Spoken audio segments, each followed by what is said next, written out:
తెలంగాణలో బొగ్గు గనుల వ్యవహారంలో తనపై ఓ పత్రికలో తప్పుడు కథనాలు రాశారని, ఆ కథనం అవాస్తవమని తెలంగాణ డిప్యూటీ సీఎం బట్టి విక్రమార్క అన్నారు. ఆదివారం ఆయన మీడియాతో మాట్లాడుతూ, ఓ పత్రికలో వచ్చిన వార్తా కథనం విషయంలో వివరణ ఇవ్వాలని నిర్ణయించుకున్నాను.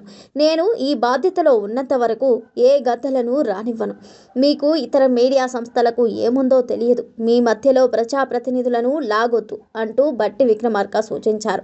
ప్రజలను, ఆస్తులను కాపాడడమే నా లక్ష్యం. ఆస్తులను సంపాదించడం కోసం, పదవుల కోసం రాజకీయాల్లోకి రాలేదు. ప్రజలను పీక్కు తింటున్న గద్దల నుంచి ప్రజలను రక్షించడానికి నేను రాజకీయాల్లోకి వచ్చాను. నా లక్ష్యం ప్రజలకు సేవ చేయడం. సమాజంలో ఉన్న వనరులను ప్రజలకు సమానంగా పంచడానికి రాజకీయాల్లోకి వచ్చానని బట్టి విక్రమార్క తెలిపారు.